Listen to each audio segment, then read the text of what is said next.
Magandang hapon po sa inyong lahat at nawa po ang lahat ng nakikinig sa oras na to at makikinig pa ay kayo po ay nasa maayos na kalalagayan, lalo na po ngayon sa lockdown or quarantine na pinatutupad po ng ating gobyerno, kung saan tayo po ay nananatili sa ating mga tahanan sa iba't ibang lugar.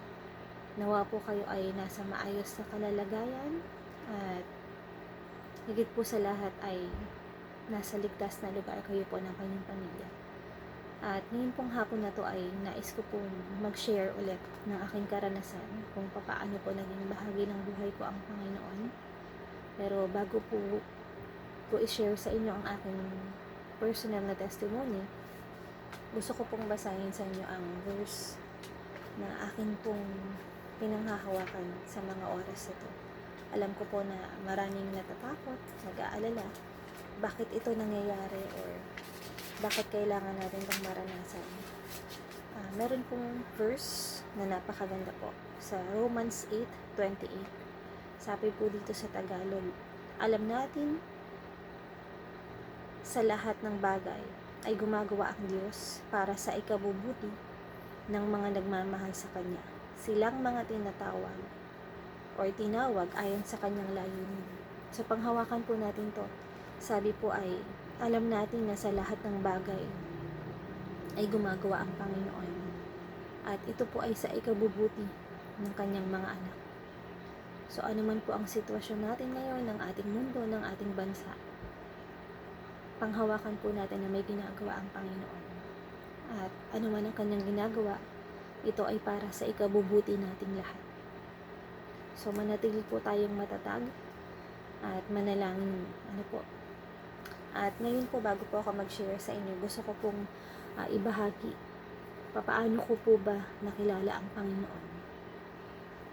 At nung ako po ay high school, first year high school, marami po akong na-attend na churches. Marami pong tao yung nag-share sa akin. At iba-iba po yung karanasan. At hindi ko po alam kung bakit every time na may mag-share sa akin or may magbabahagi, merong mag-i-invite sa akin, sumasama po ako talaga. At sinasama ko pa po yung mga pinsan ko, yung kapatid ko. Nagkaroon po ng pagkakataon na meron pong nagtuturo ng Bible sa aming barangay. At sila po ay nung bakasyon, araw-araw, ganito pong season, April or May, bakasyon po na sila po ay nagkaroon ng pag-aaral. Nakikinig po kami. At tuwing nag-share sila, natutuwa po kami ng aking mga pinsan, ng aking kapatid. Hindi ko po alam. Pero talaga pong gusto kong makinig palagi noon. Natapos po yung bakasyon at hindi na rin po sila nakabalik. At lumipas na po ang panahon, lumipas ang araw, ang buwan, at talaga pong naghahanap ako. Dumating po yung time na in-invite po ako ng tita ko. Nag-church po kami sa isang malaking church kung saan a-attend ka lang, uupo ka, hindi mo kilala yung mga katabi mo, maaaring yun lang kasama mo ang kilala mo. Ilang beses po yun, pero still sabi ko, bakit hindi pa rin ako masaya, may kulang pa rin po. Lumipas po ang buwan, lumipas ang araw, hanggang sa ako po ay isinama naman po sa isang church kung saan parang dumadaan ka lang.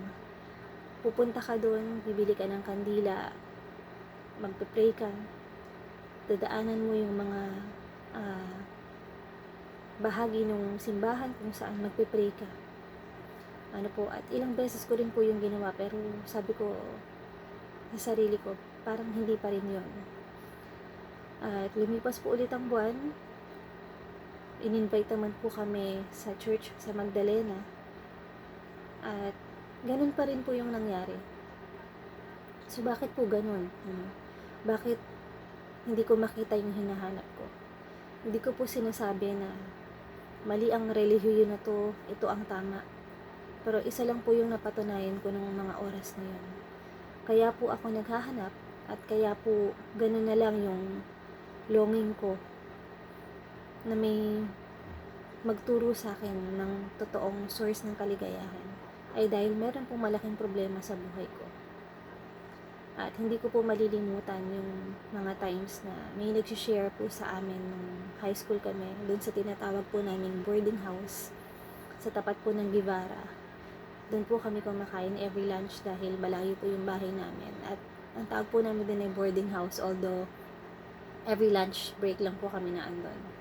At si Nanay Feli po, siya po ay doon nakatira. Siya po yung masipag na mag-share sa amin. Pagkatapos po namin kumain ng mga barkada ko, ng mga classmates ko, maniningil na po siya ng 2 pesos. Ano po, para sa bayad po sa pagkain namin doon. And then mag-share na po siya ng Bible. At isa pong binahagi niya sa amin ay ang katotohanan na meron po palang problema ang tao kung bakit may pakiramdam tayo na malayo tayo sa Panginoon minsan. At ito po ay nasa aklat po ng Isaiah chapter 59 verse 2. Ang sabi po dito, ang masasama ninyong gawa ang dahilan ng pagkawalay ninyo sa Diyos. Nagkasala kayo kaya hindi ninyo siya makita at hindi niya kayo marinig. So ito po pala yung problema. May malaking pagkakahiwalay or agwat ang tao at ang Diyos. At ito rin yung dahilan kung bakit hindi natin siya makita at kung bakit hindi niya tayo naririnig. At sabi po sa verse na ito, ano yun? Yung pong masasamang ginawa natin, yung pong ating mga kasalanan. Pero bakit po tayo tinatawag na makasalanan? Bakit po ganun ang pangyayari? Sabi ko nga po sa inyo, mula nung ako ay bata, wala naman po akong bisyo sa mga nakakakilala po sa akin. Kami po ng kapatid ko ay school, bahay lang talaga. Hindi po ako natutong uminom, hindi po ako natutong manigarilyo, magsugal, magbisyo, kahit po anong mga bagay na ayaw pong gawin ng mga magulang. Hindi ko po sa pinagayabang na mabait po kami ng kapatid ko, pero totoo po yun. Bahay at school lang po kami noon. Ano po, dahil po sa single parent po ang nanay ko at yun po ang kabilin-bilinan niya ng aking mga pamilya, na nagsipag po kami sa pag-aaral dahil napakahirap po ng ginagawa ng aming nanay para po kami ay itaguyod. At yun po ang aming ginawa. Pero bakit po ako may pakiramdam na ganun? Bakit po may hinahanap ako? Dahil po pala yun sa problema natin na napahiwalay tayo sa Diyos nang dahil sa ating kasalanan. At sino pa po yung mga katulad ko na may problemang ganito? Sabi po sa Romans 3:23, ang sabi po dito, sapagkat ang lahat ay nagkasala at walang sino mang nakaabot sa kaluwalhatian ng Diyos. Ang sinasabi po dito ay lahat. Ang lahat ng tao ay nagkasala at walang sino man ang nakaabot sa kaluwalhatian ng Panginoon. Wala pong nakaabot sa pamantayan ng Diyos upang tawaging mabuti. Ano po, bakit po nagaganon? Alam na alam po natin ang kwento sa Genesis, kung saan naririnig po natin ito sa mga nagtuturo sa religion, sa churches, kung saan si Eva at si Adan ay nagkasala. At sabi po sa Genesis chapter 3 verses 1 and 3 or 1 to 3, sabi po dito, ang ahas ang pinakatuso sa lahat ng mga hayop na nilikha ng Panginoong Yahweh. Isang araw, tinanong nito ang babae, totoo bang sinabi ng Diyos na huwag kayong kakain ng anumang bungang kahoy sa halamanan? Sinusubukan po niya ang tao. Sa verse 2 po, sumagot ang babae, maaari namin kainin ng anumang bunga ng halamanan or sa halamanan. Huwag lamang ang bunga ng puno na nasa gitna niyon. Sinabi ng Diyos na huwag namin kakainin, ni hihipuin man ang bunga nito. Kung kami raw ay kakain ito, mamamatay kami. Sabi po, mamamatay. Ano po? Pero namatay po ba sila Eva at sila Adan? Hindi po. alam po natin ang kwento na matapos nilang kainin niyon ay buhay pa rin po sila physically. Ano po yung sinasabi ditong kamatayan? Ano po yung sinasabi dito na kapag kumain sila ay mamamatay? Sundan po natin sa kasunod na mga verses. Sa Genesis chapter 3 pa rin po, verses 6 and 7. Sabi po dito, ang punong kahoy ay napakaganda sa paningin ng babae at sa palagay niya ay masarap ang bunga nito. Naisip din niya na kahanga-hanga ang maging marunong kaya pumutas siya ng bunga at kumain nito.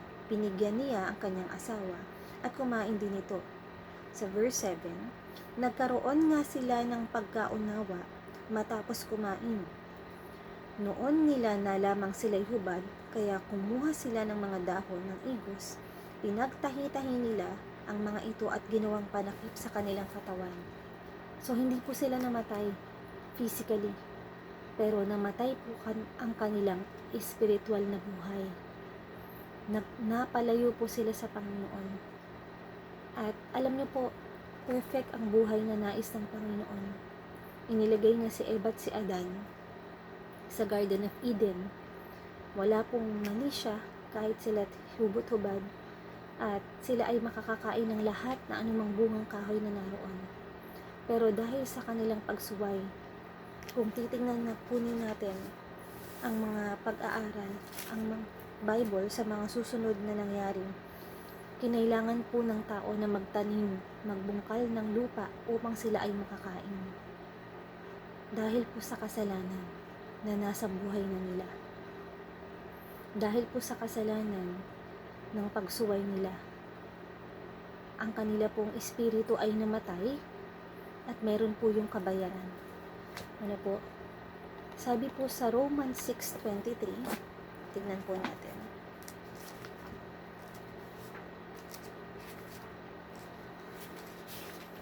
Ito po ang sabi sa Romans 6:23. Sapagkat kamatayan ang kabayaran ng kasalanan, ngunit libreng kaloob ng Diyos ay buhay na walang hanggan sa pamamagitan ni Kristo Jesus na ating Panginoon. So, nakikita po natin doon, ang kabayaran ng kasalanan ay kamatayan. Dahil po sa kasalanan na nangyari sa buhay ni Adan at ni Eva, namatay po ang kanilang spiritual na buhay. Katulad po natin. Kaya ako po, nung oras na yon ay nakakaranas ng kakulangan. Dahil po may kasalanan ako sa aking buhay. Dahil ako po ay nanggaling sa lahi nila Eva at ni Adan. At ang lahat po ng tao na nanggaling sa kanilang lahi ay meron pong parehong destiny. Meron pong parehong kahahantungan. Ang kamatayan. Patay po ang ating spiritual na pamumuhay. Kaya po merong pagitan ang ating relasyon sa Panginoon. Kaya minsan hindi naririnig ng Diyos ang ating dalangin. Kaya meron tayong kalungkutan na nararanasan. Kung bakit lagi tayong may hinahanap na satisfaction ay dahil sa ating buhay na may kakulangan. Pero meron pong magandang balita. Meron pong magandang balita para sa atin. Sabi po sa Romans 5:8, ang sinasabi po dito, ngunit ipinadama ng Diyos ang kanyang pag-ibig sa atin nang mamatay si Kristo para sa atin noong tayo'y makasalanan pa. May maganda pong balita. Sabi po, pinatunayan ng Diyos ang kanyang pag-ibig sa atin nang mamatay si Kristo para sa atin noong tayo'y makasalanan pa. Ito po ay nangyari nung si Jesus ay ipinako sa krus para po sa ating mga kasalanan. Siya po ang nagdala ng kaparusahan. Dapat po tayo ang nakapako sa krus. Pero sabi nga po sa John 3:16,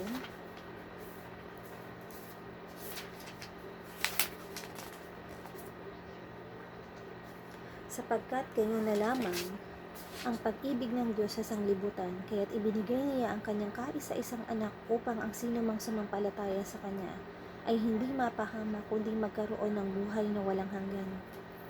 Dahil po sa pagmamahal ng Diyos, ay hindi po gusto ng Diyos na tayo yung maparusahan, na tayo po yung magdala ng kamatayan na yun sa krus. Ano po ang kanyang ginawa? Ibinigay niya ang kanyang kaisa-isang anak na si Jesus para siya na lamang ang mamatay para sa atin. Siya ang maparusahan para sa atin. Dahil may pangako po ang Panginoon. Sabi po dito sa John 3:16, ang sino mang sasampalataya sa Kanya ay pagkakalooban niya ng buhay na walang hanggan. Binanggit din po yun sa Romans 6:23. Sabi po sa huling bahagi nito, ngunit ang walang bayad na kaloob ng Diyos ay buhay na walang hanggan sa pamamagitan ni Kristo Jesus na ating Panginoon. May katugunan po para sa problemang kasalanan. Meron pong kasagutan sa tanong kung bakit natin nararanasan ang kakulangan ng kasayahan sa ating buhay, kung bakit may nararamdaman tayong kalungkutan, kung bakit may hinahanap tayo dahil po sa kasalanan. Pero may maganda pong balita ang Panginoon. Ibinigay niya ang kanyang anak na si Jesus para sa atin, para tayo po ay magkaroon ng kaligtasan.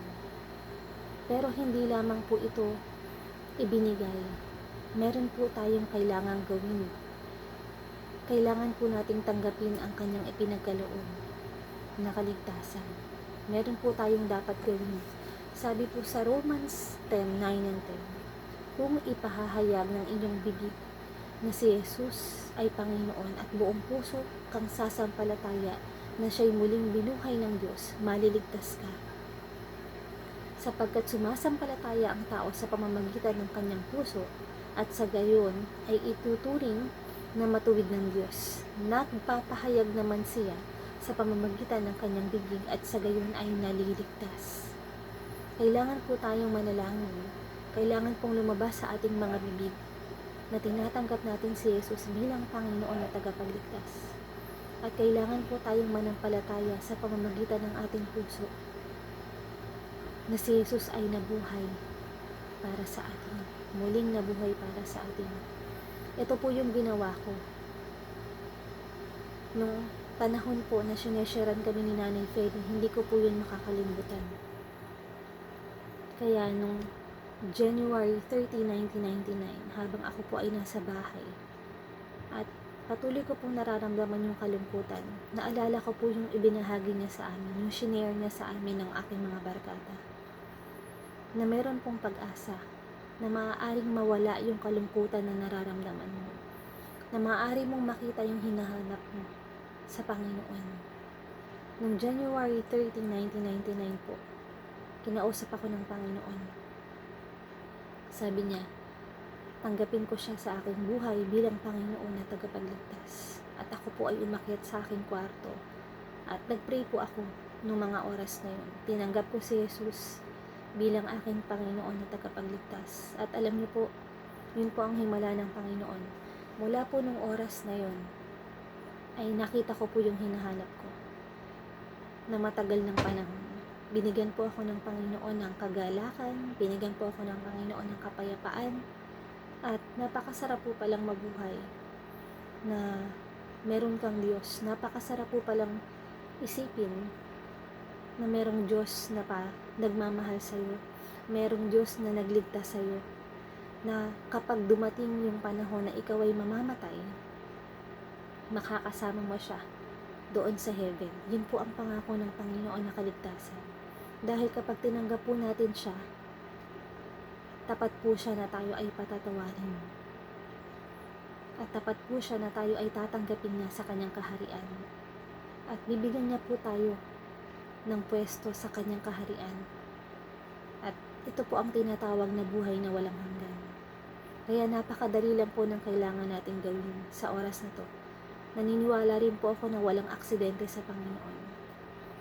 Naniniwala po ako na katulad po na nangyari sa akin, na habang lunchtime or lunch break ay may nagsishare.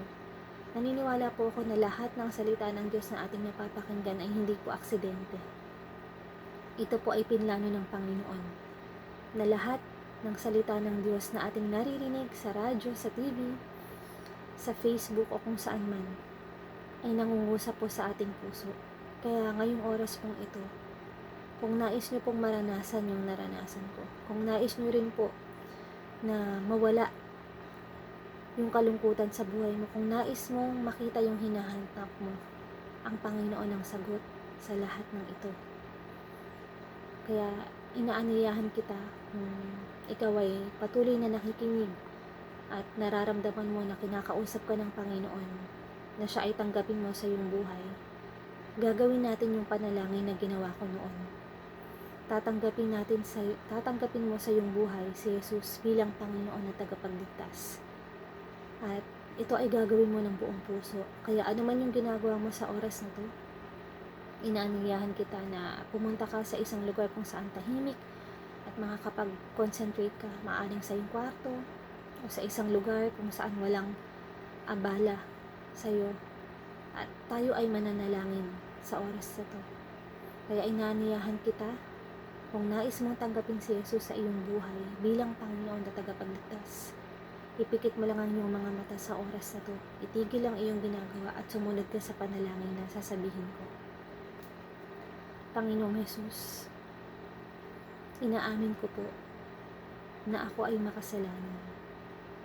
Hinihiling ko po na ako ay patawarin mo sa lahat ng aking kasalanan at minanang kasalanan.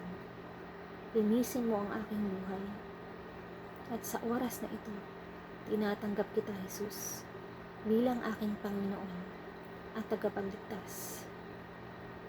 At mula sa oras na ito, ikaw na po ang maghari sa buhay ko. Baguhin mo ang aking buhay. At ikaw na po, Panginoon, ang palagi kong maranasan. Salamat po, Panginoon, sa pagkakataon na ito. Ito po ang aking dalangin sa pangalan ni Jesus. Amen. At kung ikaw ay nag-pray ng prayer na yun, meron ka ng relasyon ngayon sa Panginoon. Dahil hindi relihiyon ang makakapagligtas sa atin, kundi relasyon. Isang totoong relasyon sa Panginoon. Sabi nga ng Bible, sa aklat ng Juan,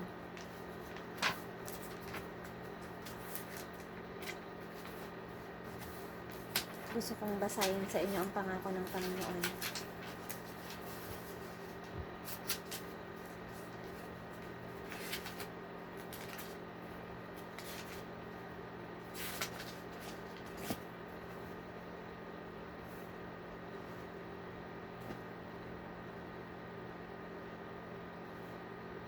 Sabi sa 1 John 1:9, subalit kung ipinahahayag natin sa Diyos ang ating mga kasalanan, maaasahan nating patatawarin tayo ng Diyos sa mga ito at lilinisin tayo sa lahat ng ating mga kasalanan sapagkat siya ay tapat at matuwid.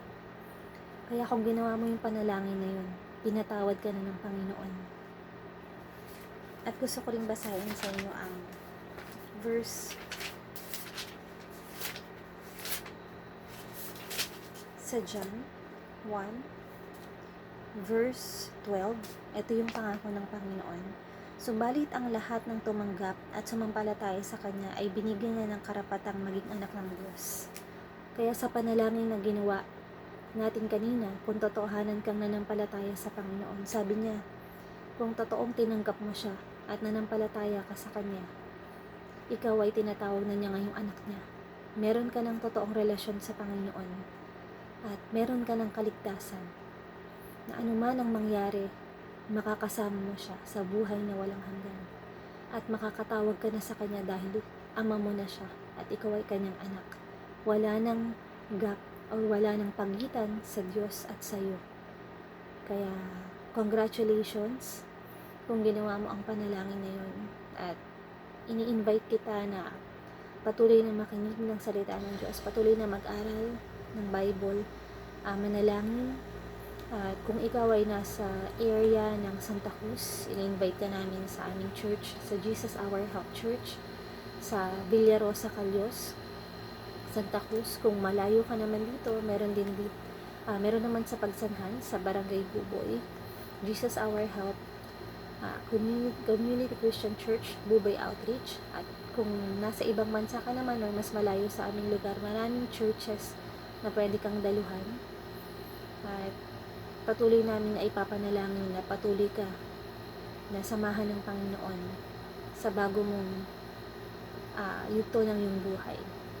So, salamat sa pakikinig po, at gusto ko naman pong ipag-pray ang lahat ng ating mga kababayan at ang kasulukuyan na sitwasyon ng ating bansa. Samahan niyo po akong manalangin.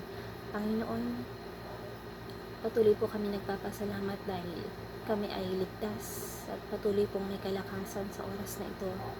Ngunit nakikita mo ang sitwasyon ng aming bansa, Panginoon. Nilalapit po namin sa iyo, Panginoon, ang kalalagayan ng aming bansa. Sinabi mo, Panginoon, sa iyong salita na meron ka pong ginagawa, Panginoon. At ito po ay para sa ikabubuti ng bawat isa sa amin. Pinangahawakan po namin ang pangako mong yun, Lord. At dalangin po namin, Panginoon, nawa na matapos na po, Panginoon, ang crisis na ito, Panginoon. Sa iyong pangalan, Panginoon, pinagkakatiwala namin ang lahat ng may sakit, Panginoon. Dalangin po namin ang kagalingan. At sa bawat isa, Panginoon, dalangin namin ang proteksyon.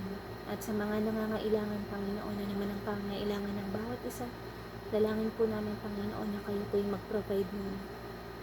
At pinadalangin po namin, Panginoon, sa buhay ng bawat isa, nabigyan mo po ng kapayapaan, bigyan mo po ng pag-asa, Lord God, lalo na po ang mga natatakot at nag-aalala, Panginoon, sa oras na ito.